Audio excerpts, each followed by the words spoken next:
just want to start this way. We just kicked off the Aggies Can Food Drive. For those of you who don't know, that's the nation's largest student-run can drive. They'll be out this Saturday with a tent set up, the Aggie Can tent in the fan zone. And so to all the Aggies, to all the people that support this program coming out Saturday, if you could chip in, that'd be great. The cans benefit the Brazos Valley Food Bank and the 12th Can Foundation here in town. And so just a great cause and a great opportunity to be an Aggie on Saturday. As we look back to recap the Missouri game, I always start with our players of the week. Our scout team players of the week offensively was Ty Thomas. On defense, we went with Aiden Herrera. And on special teams, Tristan Jernigan.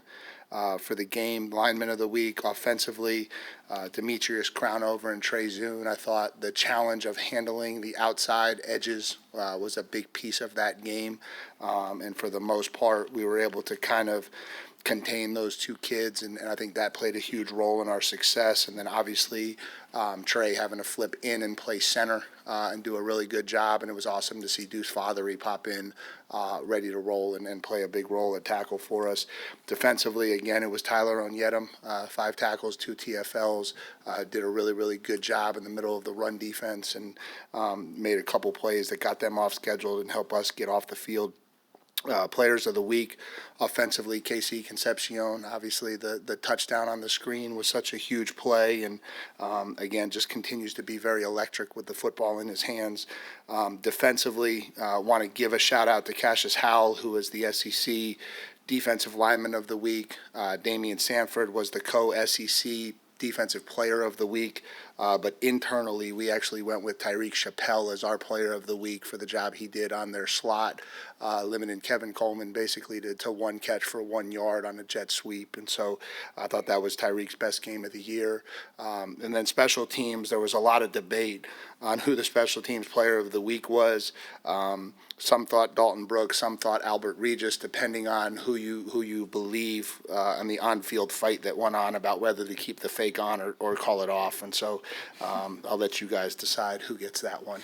And so now we turn our attention moving forward to a really challenging South Carolina team. Obviously a team coming in who has played one of the most challenging schedules in the country. When you look at it, this will be their 5th straight game against a team ranked in the top 12 or higher. I can't imagine that has happened very often throughout the history of college football. I don't know what they did to the scheduling gods to get the schedule that they've gotten. And so, in my opinion, a team that is extremely talented, much better than their record would indicate, coming off of a bye week, obviously with a lot of confidence based on what they did to us last year. And so we're going to have a tremendous challenge on Saturday, and going to need to come out and play our best football to have a chance to win. And so it's kind of where we're at. So from there, we'll open it up to questions. Coach to the right, 3rd row, David. Coach Elko, given how much you all have prioritized finishing games, finishing the season, what is it about this team that allows them consistently to play their best at the end of games? Yeah, I mean, obviously, I think it starts with the work that we do with Coach Moffitt and the strength staff. It's hard to say that that's not a big piece of it. I think they have a maturity about them that understands the need to elevate their level in the 4th quarter. I think that plays a role. And then I think, when you have an experienced veteran group, to some degree, you would hope that would be the case because they've been through it enough. They understand what it takes to elevate their game at the end. And so I think that probably plays a role in it as well. Stay to the right, 2nd row, Olin. And Mike, first of all, if it's not state secret, can you give us an idea how that all did go down to make that call? Is it something that y'all had? I have to admit, I didn't. Was Missouri lining up like that the whole game, or how did that all unfold? Yeah, I think with most things like that, there's always a mechanic to check it off if you don't feel good about your ability to hit it. That's something we talk a lot about with the kids each week about, okay, hey, these are the things that maybe indicate this might not work the way we hoped it would. I think there was a little bit of an on-field debate about whether they had one of those looks or didn't, and ultimately they decided to keep it on, and it worked. Okay, and then last year, you told us about Lenora Sellers and getting your guys to understand the challenge that he presented. Is the challenge the same? I mean, they're not having he's not having as much success, and they're not having as much success offensively. When you look at the film of him, things like that, what do you see different? I see the same big, physical, athletic kid that ran all over us and threw all over us last year. So I see the same kid, and so our kids better see this same kid because he absolutely lit us up last year. And so if we want to have any level of success on Saturday, we will do a much better job of understanding what the challenge actually is this year. To the left, Alex. First, just what's the update on Scooby Williams, just how he's doing? Good. Getting better every week, and we'll kind of see how this week goes. Gotcha. And, you mentioned how y'all had to pivot on the offensive line. Just what maybe impressed you the most that unit was able to do what they did? Y'all stuck with that kind of look, it seemed like most of the game. Yeah, obviously Armaj was out in the second half, and I think that's one of the reasons why we play the way we do. I think everyone always asks questions about like the O-line, like why do you shift guys around? Why do you rotate? Are you serious about Trey Zoon playing center? And we do those things because at some point in a game something's going to happen, and you're going to need the group to go out and play a certain way to go win a football game. And when you're at the stage we're at, where there's so much meaning behind each game, imagine if we hadn't played Trey at center at all, or we couldn't put that lineup out there together, or whatever the case may be. And so I just think that's how we think about these things from a big picture standpoint from day one. And so to us, it's really important that you have enough continuity on that line and enough guys ready to go that it's not one injury that would rock your world. And so, Armaj got dinged up.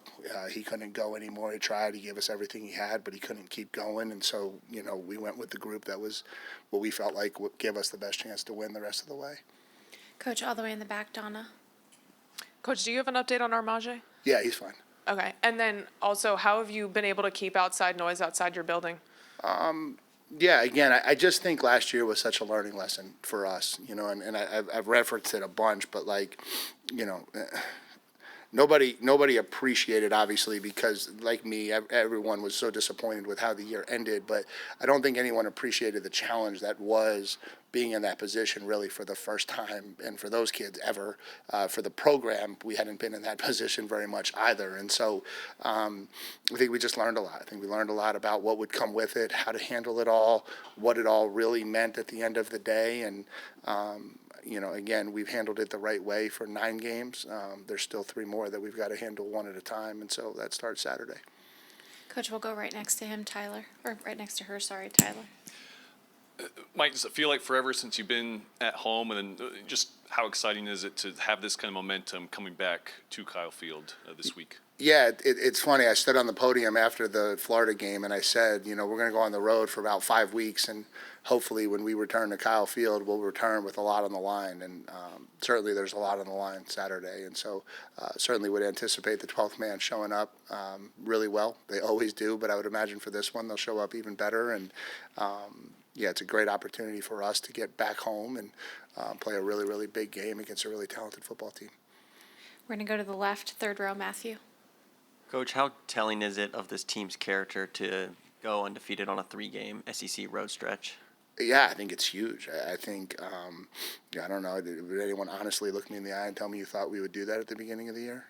And again, not in any bad way. I'm not sure that I would have looked in the mirror and said I thought we could either. Those things you have to learn how to do those things, and this program hasn't really done that recently. And so I think it's a testament to the kids. I think they formed a lot of confidence when we went into South Bend and got that one done. And I think they believe in what they're capable of. But for them to still go out there and do it 3 straight weeks, it's extremely impressive.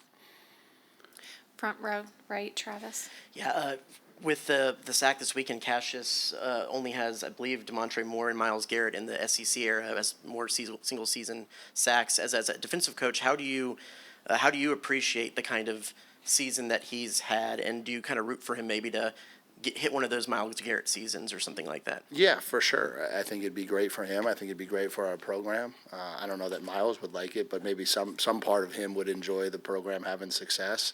No, I think he has really helped himself a lot coming back this year.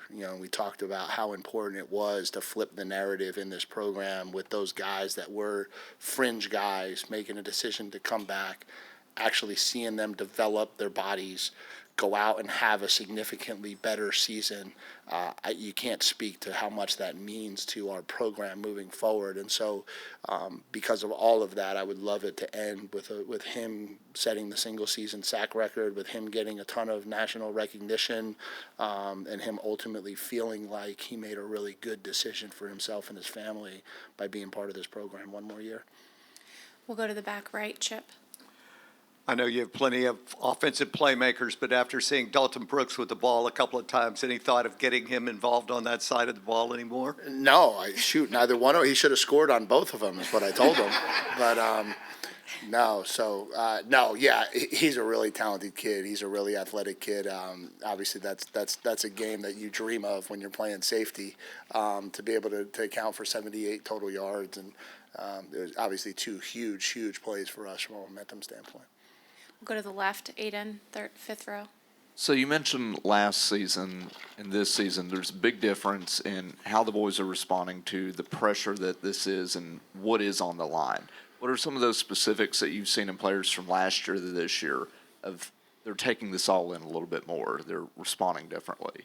Yeah, I think the biggest thing is they're not taking it all in. I think the thing that we talked the most about was blocking out so much of the noise, and I think part of what we experienced last year was, there had been so much negativity that group had to deal with, that coming out of the LSU win was really the first time they were recognized as not a bad football, you know what I mean? And I don't mean that in a bad way, but like that's just how it was. And so it was hard to get them to stay away and stay focused at the level they needed to. I think this group now is probably a little bit more versed in the swings, the pendulum, what really all of that noise means, which is absolutely nothing, and now can kind of lock in on the things they need to do to just go out week in and week out and have success at the level we want to. To the right, second row, Carter. Mike, each of the last two games in the second half, you guys really moved the ball pretty much at will, and y'all didn't really have to throw that much to do it. I don't think y'all threw beyond maybe 10 yards from the line of scrimmage, and I'm wondering, just to do that, is that more wearing out opponents on the ground and that kind of thing, or is it more scheme that allowed you guys to do that? What do you think has allowed that? Yeah, probably two separate conversations. I think just the way the third quarter played out at LSU, I just think it went a certain way. I don't think we had any intention of not throwing the ball. I just think it was it got out of hand so quick, and then we like to play to win, and so when you get those leads, we want to be intelligent with how we close games out. That's something that's really important to us. And so I tell all our guys, if you want to go to a team that stat pads in the fourth quarter, this won't be it. When we get to the fourth quarter with a lead, we're going to do everything we can to win the football game. That'll be the most important thing. And then last week, I just think it was, we felt as though our advantage was getting the ball in our skill kids' hands. I think we had over 150 yards after catch. We didn't want their D-line to be able to impact the game. And so a big part of it last week, I felt like it was a little bit more strategic to say our advantage is if we can get the ball out into our skill kids on the perimeter, we're going to have an advantage. And then obviously when we needed to run the football and find ways to run the football as the game wore on, we were able to do that. And then for Missouri, Caden Green, after the game, said that y'all's defense was calling out plays. Were they tipping their plays at all, or is that something that you guys have kind of learned to do game to game where maybe y'all can pick up on some things? I don't know anything about that. We'll go to the third row to the left. Another strong week defending the pass. Kind of from where you guys were at this point last season, did you envision it reaching the level that it is now when you took over play calling duties? Hoped is probably the word. Hoped that it would get to this point. Certainly people asked me enough in the offseason about could we fix the pass defense? Would the pass defense get fixed? Would we be any better? I think through 9 games we have been. Now we've got to figure out how to stop the run a little bit. better than we've been able to. But yeah, I do think we've made some really, really good strides, and it's been good to see kids. Obviously getting Tariq Chappelle back matters a lot. Will Lee has continued to play at a really high level for us. Des Ricks, I think, has taken a massive step forward, and you even saw Jordan Shaw out there making some plays in some critical moments on Saturday. And so I think we're in a really good place with the guys that we have and their ability to cover. When you did make that decision to take over the play calling duties, how did those conversations kind of with the defensive staff and with Coach Bateman kind of go during the offseason? Yeah, I still don't like the emphasis on that. To me, isn't as big as it was just the staff coming together and just making sure we tightened up what we were doing. And I think as much as anything, it's year two and the continuity that comes along with the staff being together. Last year again, we never make excuses. It's not the program we are, but you had a group of guys who had never really worked together. I hadn't worked with Coach Bateman in 20 years. Coach Peterson, we weren't very familiar with each other, with a hodgepodge group of DBs that we had just thrown together from the transfer portal and you had to build it all as fast as you could and as quick as you could. And then we lost Tyreek in week 2, and that kind of changed things and shifted things in a different direction. And so, yeah, I don't think it has much to do with the play calling. I just think it's the group being together and more on the same page. We'll go to the front right. Mark? Mike, EJ had a couple of really big runs this weekend. He's become a more important part of the offense, I guess, with Le'Veon down. Can you talk a little bit about him? And, it just seems like a good feel-good story to see him do this in his final season. Yeah, I think it's an awesome story. I think it's an awesome story to this program. I think it's an awesome story to who he is as a kid and who his family is. I just think, again, and I've said this before, but it bears repeating, the character it takes to come back for your last year of football, go into the year not really in a position to get a lot of carries, keep working, keep doing the things you needed to do to be prepared and be ready, get opportunities, make the most of those opportunities, still be in a crowded room, right? And so still not really being able to carry the ball 20 times a game like you probably would like, but still showing up week in and week out, making critical plays that are helping us win football games. And that's what, and I talk to our guys about this all the time, people inside of the game, inside of the building, probably understand what winning football looks like, what championship football looks like a little bit different. And I don't mean that in a bad way, but championship football looks like that. It looks like the guy who goes out there on 3rd and 2 and lowers his shoulder and gets 2.5 yards, right? And that's not the most attractive clip to put out on social media. It's not the thing that catches a lot of the headlines, but it's as big of a reason why we're 9-0 as anything else that's happening in our program. And so those things matter a lot when you talk about why are we having success and why are we winning at the level we're winning at. To the left, Tony.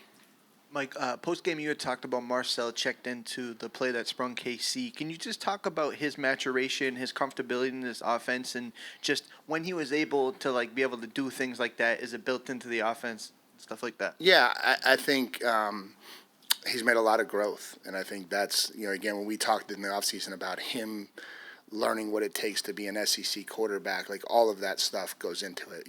The first thing that happens when a really talented player gets on campus is he relies on his talent. And then somewhere along the line, he realizes, whoa, okay, now I kind of understand why you were talking about all those things, why pre-snap reads matter, why getting us in the right play matters, but you don't know all that until you actually have to go through it and do it. And I think that was the learning curve that he went through on a really high level last year, to then open his eyes to what it really took from a work standpoint to get there. And then the credit to him for everything that he put in this offseason to elevate his game to be able to do things like that. Stay to the left, second row, Alex. 2 forced fumbles this last weekend. Just how much of an emphasis has been forcing turnovers been on the defensive side these recent weeks? Yeah, I mean it's a massive emphasis. It's good that it's starting to happen more. It's a big part of I think the final step of what we need to do to be the defense we want to be. And so again, we talk about maybe trying to do a little bit better job of recovering the ones that get on the ground, but to have 2 strip sacks in that game, one of which obviously we recovered that set up a critical touchdown, I think is is a big part of being good on defense. And so, I think that's the final piece of the equation that's starting to come around a little bit more week in, week out. Go to the right, back over to Carter.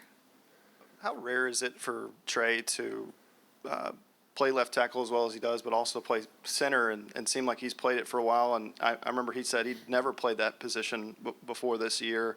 How rare is that, and what has enabled him, you think, to play both of them pretty well?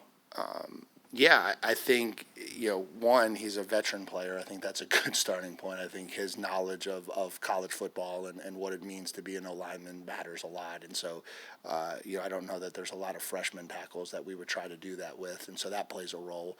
He's a phenomenal kid. And so whatever you throw at him, he'll aggressively attack to be as good as it as he possibly can. And so that mindset is a really good starting point. And then, it's unique. And the way we always said, we've sold it this way, like since Coach Cushing and I have been together, it's not as rare for us. It certainly probably is in the bigger picture of it all. But, the reality of it is NFL teams carry 7-8 offensive linemen. And so they don't even dress a two deep. And so if you don't have position flexibility at the next level, then you better be a first-round draft pick, or you better be an all-pro, or you're always going to potentially be on the chopping block for a guy who's a little bit more versatile. And so that's how we sell it to our guys is if you all want to play in the NFL, you all want to play at the next level, Trey's going to have unbelievable value. And that's another kid who I think has greatly enhanced his draft status by coming back. Now he's got game film as a center, so now he's an SEC left tackle and an SEC center. That's only going to help him as he moves forward into the next level of his career too. To the left, fifth row, Coach. South Carolina has 222 passing yards against Alabama, and it was a close loss. And those yards are 100 above their normal average. And I know how you said that they are playing hard teams and they have a hard schedule. How do you think that builds up into playing us? And I know you're talking about defense and how our defense has reflected and they're building and they're growing. What do you see in our defense at practice that we can't see, like in the game, or that we see on the field? What do you see, and how do you see them growing, and how will that prepare them to go up against South Carolina? Yeah, I think in terms of them, again, it's an extremely talented group. They've got a quarterback who I think is capable of beating you with his arm and his legs. They've got one of the most physically impressive wide receivers I've seen in 30 years of college football. Nick Harbor is 6'5", 235. He's probably going to run 4.27 or faster at the combine. I hope I didn't insult him. I hope he's not completely faster than that. But he can absolutely fly. Like DBs are running away from him on the snap, and he still runs past them. It's one of the most impressive things I've ever seen. And so I just think that talent, and they also got some young kids developing and coming along at the wide receiver position that I'm sure after a bye week they're going to have some really creative ways to get the football. And so, again, when you look at them, I went through this is what I talked to the staff about. Like my first year, and this is what makes the SEC different. My first year here as the defensive coordinator, we lined up against a 1-5 Ole Miss team who had A.J. Brown and D.K. Metcalf and Laramie Tunsil and Kenny Knox, and I'm sure I'm missing a couple, but it was like that was my welcome to the SEC moment. Like, you don't get weeks off. You don't get – all you have is teams that were able to find ways to win games, and for whatever reason, teams that weren't. And all of that happens on 3.5 hours every Saturday. And so every Saturday you're at risk in this conference. That's just the way it is. And so, we have to go play, regardless of what their record is, a really, really talented football team on Saturday. And it's the same team that beat us by 25 points or whatever it was last year and really embarrassed us up and down the field. And so if any of our players or anyone thinks it's going to be anything different than that, they're kind of crazy. To the left, Robert. Getting back to the fake punt, Mike, how much you're on your side, so how much do you factor in how your defense is possibly playing when you do that? And was that your first fake punt as a head coach? No, wasn't my first fake punt as a head coach. Wasn't the first one we've called here. We've called a few of them. We just haven't gotten any of them run yet. Yeah, I think you factor in a lot of things. I think, there's times where you feel really good about the momentum of the game and you don't want to give the momentum of the game away. There's times where you feel the momentum maybe working against you, and If the opportunity presents itself to steal momentum, it's always important. Same thing, like it's the same thought process you have in going for it on fourth down. There's times where you just feel like it's the right thing to do, and then there's times where you don't. Murray Daniels, you didn't use him. Was his health or maybe pecking order, in the game against Missouri? A little bit of pecking order. Still got a lot of confidence in Amari, and I think you'll see him again moving forward, just kind of the way the game played out Saturday. Back over to the right, Olin. And Mike, I just wanted to ask you about, you mentioned the run defense. You said, you want to do it better, but I know obviously you can't take away the first carry and Hardy's last carry, but aside from those two, what was the evaluation overall? Yes, I don't do that. Like, I don't take carries away, and so we have to be better. And again, like, I think to your point, and this is the right point. Like, are we capable? Yes. Like, when you have certain levels of success at certain points, it leads you to believe that you're capable of. But at the end of the day, our job on defense is get the job done consistently, start to finish, and we're not doing that at the level we need to on stopping the run right now. And so there's other things that go into it. We're not going to completely sell out to do it. We're not going to completely take away our pass rush to do it. We're not going to, because all of it counts, right? At the end of the day, the most important thing is total yards and points. But, if you just look specifically at the run defense, there are certainly areas we can improve. Close out with Travis. Mike, I know new play caller for South Carolina has changed. Does it change how do you prepare for a situation like that, especially when they're on a bye week? Yeah, it's really challenging. It's really a blank slate that they've had, a week to look at our defense, a week to formulate a plan based off of everything they've learned about our defense. You would assume that they're going to have a really, really strong plan coming into the game. You don't imagine they can change too much because obviously it's a little bit like we talked about with Missouri with the quarterback. 11 kids have been running a certain system, so they're certainly not going to completely change the entire system. But, wrinkles, tweaks, different things, motions, formations, stress points, you can change a lot in 2 weeks. And so I'm sure it'll be a little bit of a whirlwind in the beginning of the game trying to figure out where it's going and what direction it's heading. And, obviously important to try to find ways to kind of stem that tide a little bit. All right. Thanks for your time, Coach. Yeah, thank you.